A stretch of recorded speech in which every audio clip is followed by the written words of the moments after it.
Robert settled beside the girl, who lay unconscious in the hospital. Desperately, he tried to reach her with his own thoughts. Eager to help Ramla, Robert felt motivated to make some kind of connection with her.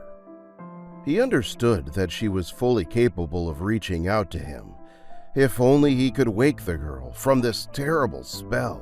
Ramla was a mutant after all, a level 5 telepath. With his thoughts, he begged her to listen. With his mind, he tried to open the door to her consciousness, a desire on his part to repay her for her kindness, especially after all she had done for him.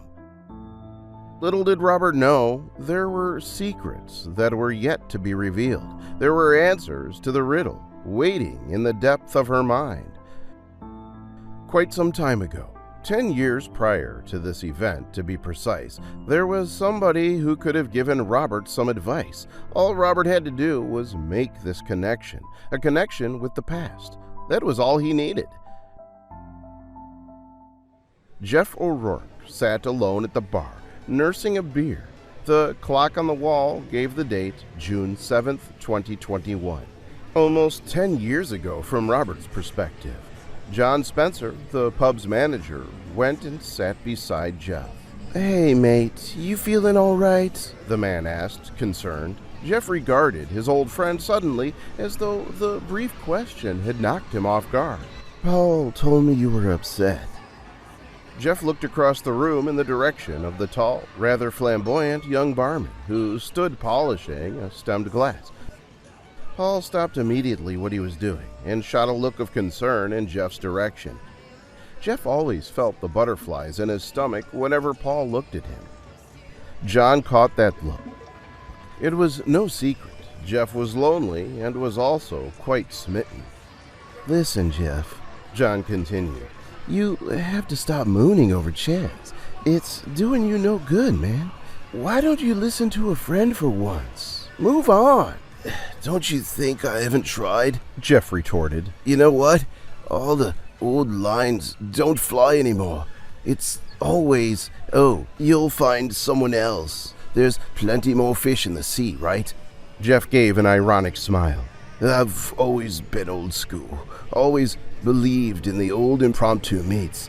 This whole modern dating online business, that's what technology has done. It's made meeting people so much harder, and no one seems to be bothered anymore." Jeff glanced down, wistfully, at the drink in his hand. Paul placed a supporting hand on his friend's shoulder. "It's just BS, all of it. It's gotten so you can't achieve anything these days. Once upon a time, there was ample opportunity. Since we've all been in lockdown, it's taken a heavy toll. I went back to my old job a couple of weeks ago. Well, what was left of my job, that is." "What do you mean?" asked John patiently. "It was entirely my fault. All of it. I'm so stupid." Hey, come on now. Tell me, what happened?" pursued John. "Well, I was working on some highly sensitive project at the pharmaceutical lab, right?" That's right. You told me this once. You said that the work would benefit mankind and that you couldn't talk about it." "Yes, and I still can't reveal too much about it. That's part of the problem, that I just can't talk about it." "Well, tell me what you can talk about." Well, Jeff let out a frustrated sigh. "Okay, we have this security system at work. It's set up to protect the equipment from foreign or potentially harmful bacteria or infections. Okay. John looked at his friend curiously. The sensors activated when I tried to enter the environment where I'd been working. As it turns out, I had become a risk factor. I was asked to leave the environment immediately. Later, after a test, I discovered I had contracted something. The doctors told me after a brief blood test. Well, there you have it. What? John inquired suddenly. He looked at Jeff with a certain measure of confusion. I tested positive. I just don't want to talk about it, okay? It's my own fault. It's all my fault. I'm so stupid. Jeff, I'm sorry. I think I understand, and it's okay, he said, placing a supporting hand on Jeff's shoulder. You don't have to tell me if it makes you feel uncomfortable. I was fired, and yes, even while I was taking the medication for my condition, my project manager decided that I was still too much of a risk. I was given suspension, pending further enquiries. Jeff raised his glass to his lips. He was almost on the verge of taking a drink, then he stopped suddenly. A thought had taken him. He placed the glass back down on the table, and then proceeded to wipe his brow, frustrated with his hand. The technology and equipment I was working with is way too sensitive. I mean, the biofilters at our lab are so precisely calibrated that they were able to detect the disease in my system. I was considered too much of a risk to continue my work. I just can't believe how stupid I am. I mean, how's this sound? Not only did I get my ass suspended, I had to go back there after hours. I felt I needed to resume the work. I mean, I had enough invested in the work as much as anyone. The research was as much my baby as anyone else's, though I figured the place would be closed at that late hour. I used my security card to get in. The guard at the front desk was none the wiser, so I told him I'd forgotten some equipment. He buzzed me in. Then, once I was near the environment, I deactivated the filters so that I could enter without setting off any alarms. After that, I walked in. I tried to complete my life's work before morning. But who do you think turned up at that moment? That's right, my boss, Dr. Rashidi. He had me extracted from my experiment and fired me on the spot. He let me know in no uncertain terms that he was well within his rights to have me arrested, but since I hadn't contaminated the project, he would instead remove any privileges and let me go. I'm sorry, Jeff, John stated. I respected the old man, John. I felt as if I'd lost his respect, you know? He was more than just a project manager, but when I saw the disappointment in his eyes, I felt my world crumble even more. I have a friend who might be able to help you. If not with your current situation, she may help you find some clarity and peace. Who? Asked Jeff desperately. Her name is Ramla. It was early afternoon. Soho Square was abuzz with activity. Jeff took a seat. His friend had told him to wait for her there, at this specific place. He waited patiently for about 5 minutes. Then he observed a dark, raven-haired girl approaching him. She appeared to be in her early teens. Jeff noted her dark skin, her large eyes, as well as the maturity of her expression, her grace and composure. She seemed to radiate a manner that inspired one to believe that she had a grasp of things beyond her mortal years, and this was imparted to Jeff well before she sat down beside him, before she so much as uttered a word. John had warned him prior to this meet. Ramla was a high-functioning prodigy. He wasn't kidding. She was silent for a moment, and then, as if that silence had become too uncomfortable, she told him, Your friend told me you were in need of some clarity.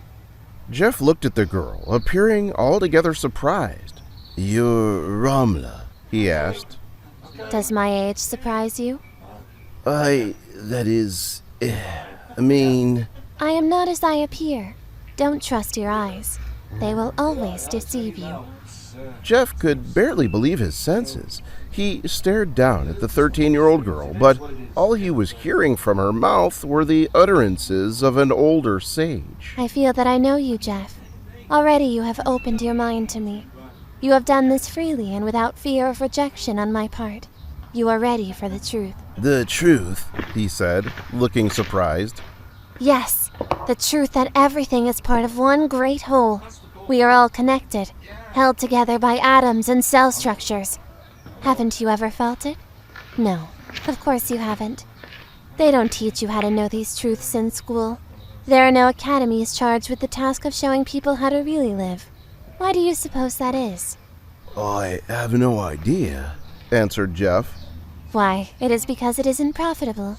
If people were taught the trick of living right, no one would be able to profit from it. That, my friend, is the clincher.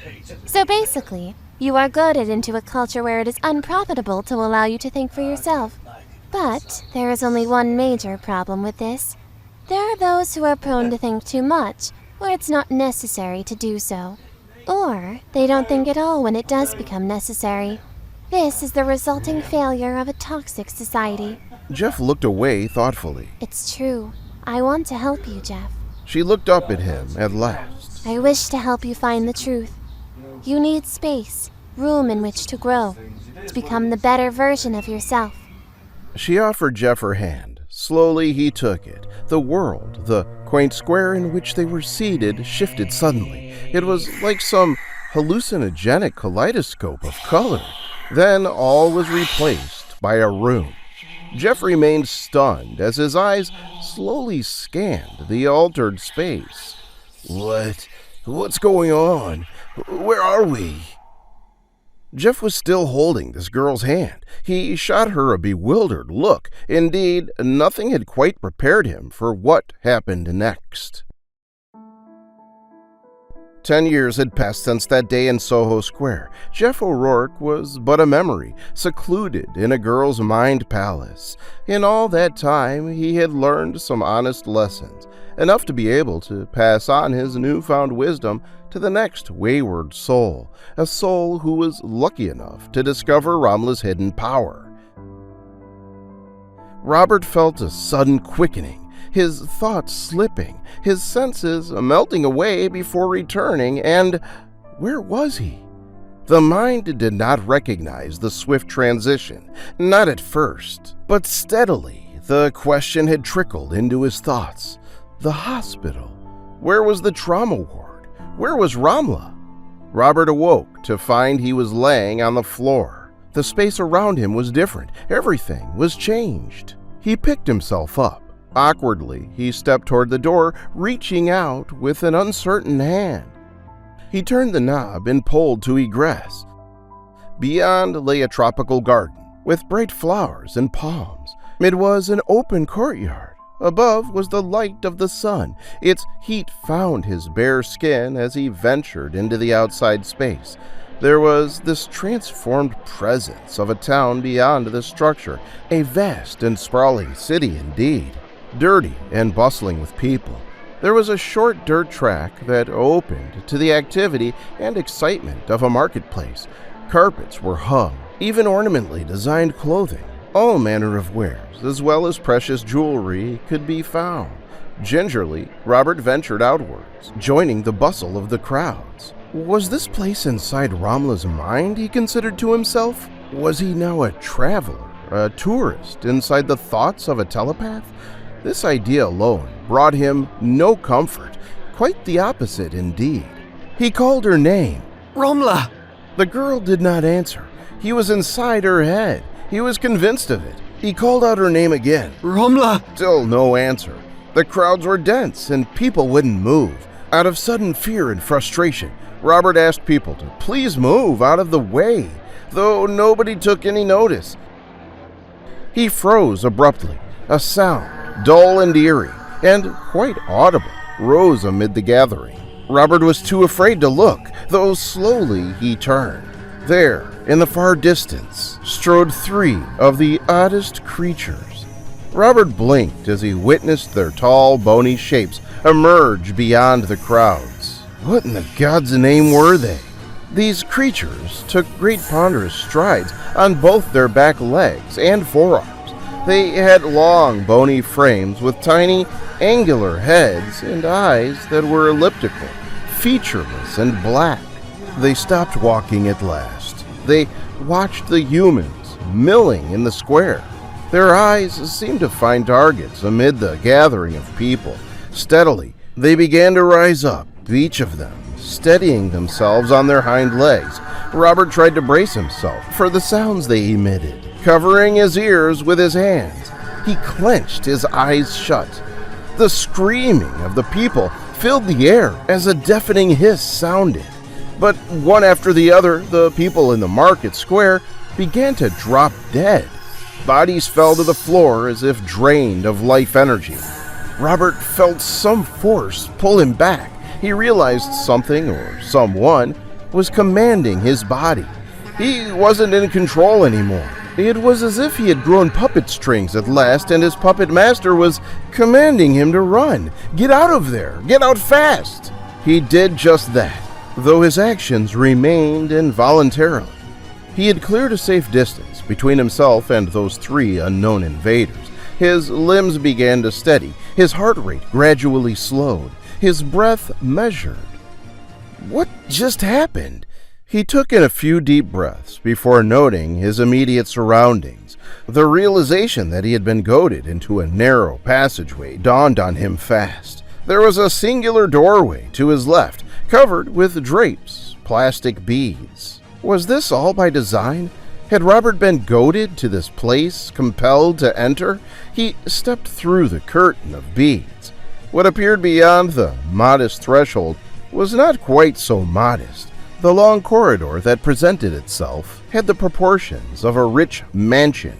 Grand wooden architecture tapered off into the distance. Robert felt compelled to let out a gasp as his senses caught the joyous sound of a child's laughter. Between a row of columns, a small girl jumped out. She looked back at Robert, beaming and dancing amid the faint light. Happy sounds of merriment struck his ears. Her arm was outstretched. While she moved along the wall, brightly colored murals appeared. Robert felt enchanted as he watched her paint. She painted happily, like a child who had been given full rein. A swish of purple, a dash of orange, a splash of indigo. She brought her art crashing against the surface of the wall, yet her hand remained empty. Her index finger and thumb seemed to pinch the air as if she had been holding an imaginary brush. Such imagination, thought Robert. Hello? He called. Soon enough, the little girl had vanished. The happy sounds, too, had disappeared. He called out to her again as he advanced. There was no answer. Soon, the mural stopped at an open door. Gingerly, he peeked inside. There, presented before his eyes, was a small room full of children. Not all these youngsters appeared human. Some had different colored skin. There was a boy with blue skin. The girl sitting on the floor next to the boy had a more teal complexion with bright green eyes and long dark hair. There was a young creature with compound eyes and mandibles. It was an insect, no less, with a human child's body. Oh, my Lord, he thought. What was this place, and where had these orphans come from? A tall woman stood at the head of the room. She was dressed curiously, with a skirt that looked more like a long flowing scarf wrapped around her waist. A strange headdress and a mask covered her eyes. Her bangs were raised upwards to reveal the most uncommon style of hair that looked keenly like a red phoenix with its wingtips splayed aloft. This curious yet strangely compelling creature looked like something out of a Marvel comic book. She looked over at Robert, who remained at the door like some uncertain interloper. She granted him entry. You must be Robert. We have been expecting you. Soon enough, Robert was being shown the grounds by this woman who introduced herself as Shade Maiden. She was the project leader and head guru of this place. And this place, was it real or was it imagined? Robert could not tell, though Shade Maiden explained as they walked. It is indeed a place. It exists because of its creator. You know who I mean. You know her as Ramla, the telepath from the Mirthkey Institute. This which your mind is witnessing right now is basically a different kind of metaphysical realm. It is a purpose-driven construct to help people find their path without hindrance, without restrictions. I see, said Robert, still feeling overwhelmed. Some were chosen from your dimension, from your Earth, your culture. Others were extracted from their respective worlds. Starseeds, we call them. Those children you met in the classroom back there are what we call the potentials, harvested and brought to this construct for a purpose, brought here to learn enlightenment. Robert remained silent. Robert, has anyone told you the story of the first ones? The first humans? Robert shook his head. The first humans existed on our world. Oh, a long time ago. It was before recorded history. But there was one fallen angel who meddled in the affairs of creation. His name was Teriesh. He had become jealous and ambitious. He came down from the celestial construct in the sky, and just like that, the first humans were changed. A Tower of Babel was erected and, sadly, the humans lost the connection they once cherished. Steadily, they began to forget about the energy that connected them. Energy? Robert asked. Yes, you know it as the afflatus. It is the energy created by dream. Robert looked away, aware of his own thoughts on the subject. So those children are the first ones? Not quite. But, hopefully, in time they will grow and evolve into what will one day become pure forms again. It is life's long cycle. Robert was swiftly caught in deep thought suddenly. Remember those creatures you witnessed in the market square, Robert? Well, they are the offspring of that fallen angel. They are known as Okons. They are parasites that feed on human misery. They take the dreams of their victims and feed on the blood of children. They have acquired a taste for the rich pineal glands of youngsters, and have enriched their larder over the centuries. And their father, their master, has just been released from his age-long prison beneath the pyramids. Prison? Archons? Human sacrifices? Robert blurted out suddenly, finding the news wholly unpalatable. That is why we stepped in. We wanted to mend the human race. We wanted to purge everything that the Archons had made putrid and rotten. We understood that through ignorance, greed, and mendacity, the human race would someday purge itself. This was increasingly inevitable. War or disease, or perhaps some other global disaster would one day erase the human population from the planet. Though we would not allow this to happen. Not before we were able to save some of you, at least. We knew that there were those who had the potential to evolve, or de-evolve. We could teach the potentials, help them to relearn what humanity had lost. That great experiment is still going on. We are close. We are so close. She gestured to the entranceway. Beyond lay an open courtyard, paved in stone. Two individuals were focused on each other, both crouched low, one pair of hands at the ready to repel any attack, the other pair clenched into fists. The third individual seemed to be levitating, hovering mere inches from the ground with his legs crossed. He had purple skin with what appeared to be a third eye positioned around his pineal gland. He was more of a guru type, a silent instructor or observer. The Shade Maiden explained that this one's name was Ghost Eye. The other two were known as Geistar and Duca Widmo. The Shade Maiden called to the other three to desist, raising her hand authoritatively. The two combatants quickly eased their postures. She introduced them to Robert. The one known as Geistar stepped forward. He was tall, quite rugged, with faint blue tones and an elaborate look that seemed to spring straight out of the pages of a comic book. Duca Widmo, on the other hand, looked like a hulking monstrosity with a tiny head and fists that could have punctured holes in reality had he the desire to. "Welcome," said Geistar. "We are the Knights Beyondall." Forgive me, replied Robert. You are not human? "We are indeed human," The Geistar corrected him. I myself came from London, England. I was formerly known as Jeff O'Rourke. It is a long story to be sure, but I've not lived a blameless life. Neither have I, confirmed the great hulking spirit standing next to him.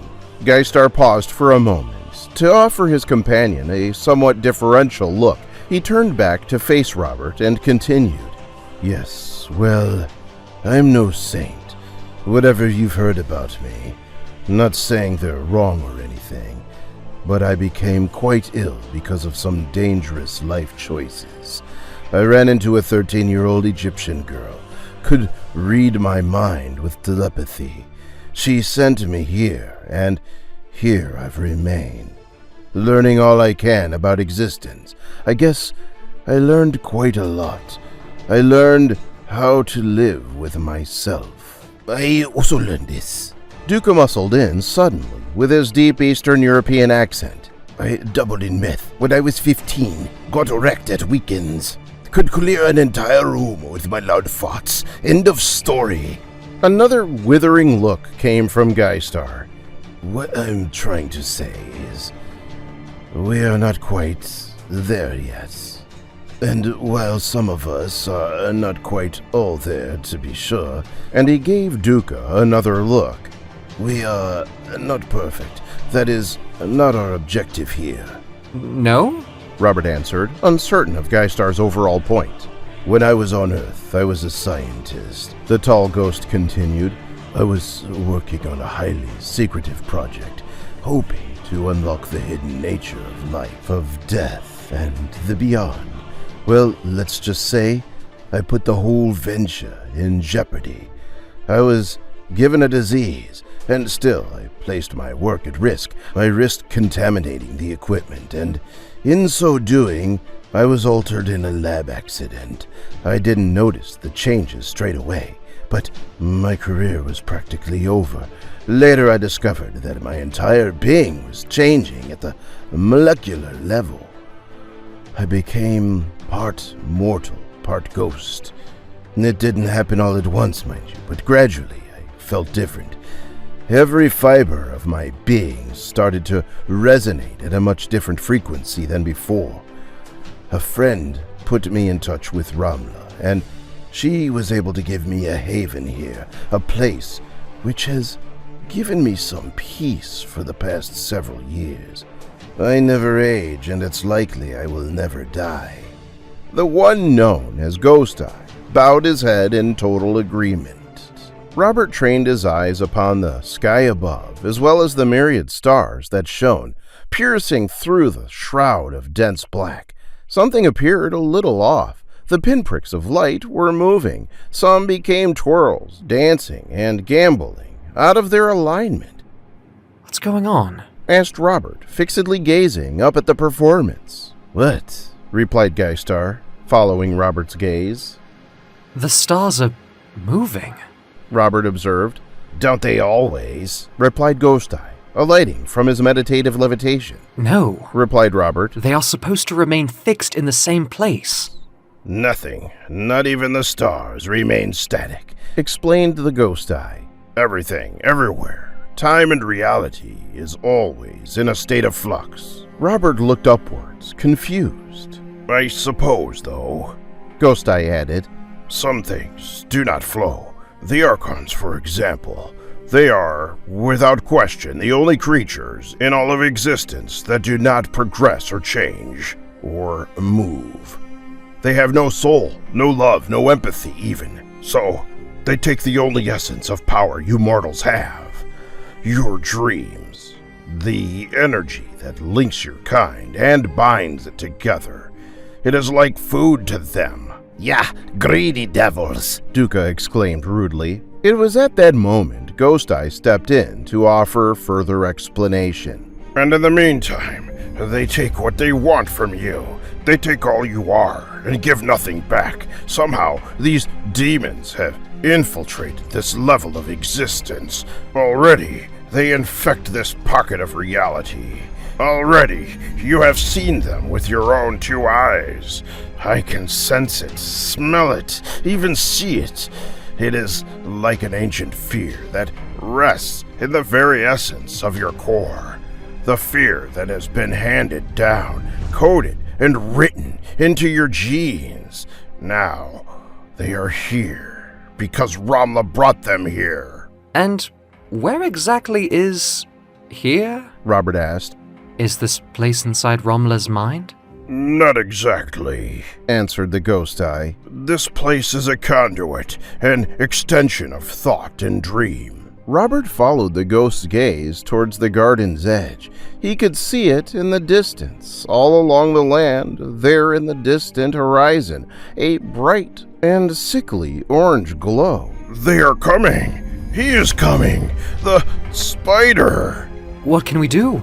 Asked Robert, terrified suddenly. For once, we can do nothing, Geistar said solemnly. but take the war to them. Robert looked from Geistar to Shademate. I know it is perhaps foolish. Geistar told him. To face an enemy with superior forces is suicide, but I sense also that you have been offered the opportunity to rid this mind palace of the Archon influence. Me? Robert shot him a look. What can I do? In truth, I don't know, but you were brought here through the conduit of Ramla's subconscious mind. You have a purpose. Perhaps that purpose is to expel this evil, maybe with the one weapon you have left. Geistar placed his hand against Robert's breast. Your heart. Quickly, Geistar rose high into the great velvet yonder. Shade Maiden did the same. She climbed the night's ether, followed by the ghost eye. Duke Widmo echoed their movements as they took to the open sky. Watching with a certain awe and trepidation, Robert revealed his wingspan and joined them amid the stars. You wish to help Ramla as she once helped you, Ghost Eye told him. This is a test of your heart. We go. We fight for the greater glory of creation. Come, my Knights Beyondall. They soared toward the growing orange light in the distance. In no time at all, that sickly orange haze had grown, doubling, tripling in size. It was an army of death. The three odd creatures whom Robert had encountered earlier in the market square were joined by more of their kind. Terrifying creatures, the Archon warriors. They traveled and traversed the land on four legs, moving like a herd, trampling everything in their vengeful path. Duke Widmo landed with a battle cry amid the densely packed herd, falling to the ground and giving his enemy no time whatsoever to react. He used his telekinetic ability to raise the very ground from beneath the demon spawn and sent hundreds of these parasites scrambling for safety.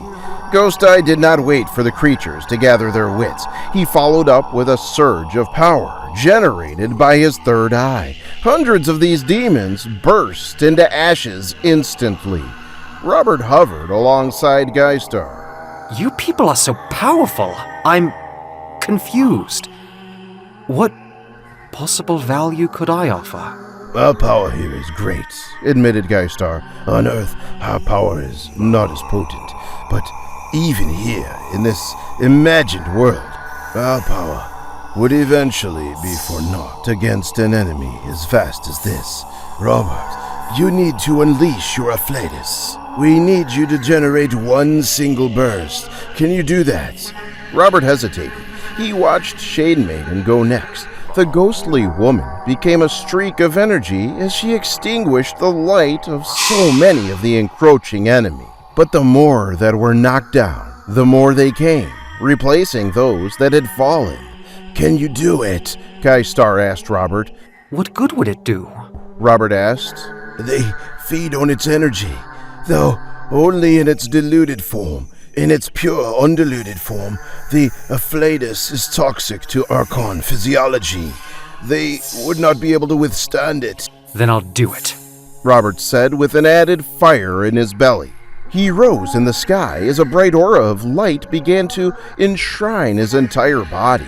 He channeled the energy, sending it hurtling into the path of the Archon invasion force. Robert watched them burn. Eat this! he shouted, realizing the irony invoked in his statement. They cursed his name as this one single muse, was finally able to kill his demons at last. It felt good. It felt good.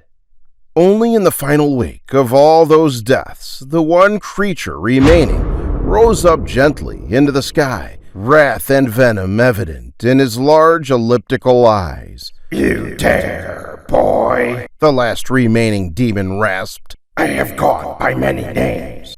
Turius, Amenhotep of Nubia, Akhenaten, Aten-Ra." Robert and the Knights of Beyondall watched as the mighty fiend rose into the sky to join them. "Now I go by another name, Stigma." He primed his position and then hurled himself at Robert. The muse tried to brace himself. He flinched as the creature entered him through his chest. Robert! Geistar exclaimed. Robert awoke quickly with a start, though what was roused was not Robert. Stigma, meanwhile, was in full possession of Robert's physical body. He woke up next to Ramla in the hospital bed. Steadily, little Ramla began to wake up from her coma. She was no longer host to the demon. That's right, the demon was inside Robert now, wasn't he? Stigma had successfully hopped from one mind to the other while they had been linked. The muse rose up from the bed, releasing his wings. He heard the door swing open behind him. Stigma spun around suddenly to find two security guards aiming their sidearms at his head. "Get down now! Get down on the floor!" Stigma, in possession of Robert's body, chose not to listen. Instead, he dodged the bullets as they launched towards him. Stigma took down the two guards with his bare hands, with Robert's own bare hands. They were, at that precise moment, stained in human blood. The monster stared down at the two men laying dead at his feet. Stigma, at that second, allowed Robert's consciousness to return to his own body. Robert appeared horrified as he looked fixedly at his bloodied hands, then at the two dead men on the hospital floor. What had happened? He heard Stigma's laughter in his head suddenly. The creature had taken a pervasive pleasure in seeing his victim's confusion. Robert's own anxiety was like a light meal to Stigma, just a quick bite for the road, as it were. Ramla called out to Robert, bidding him to stop, though Robert had already sought his escape. He quickly went for the open window, releasing his mighty wings. He charged like a bird for the exit and disappeared, absconding to the sound of little Ramla's cries. He had fled.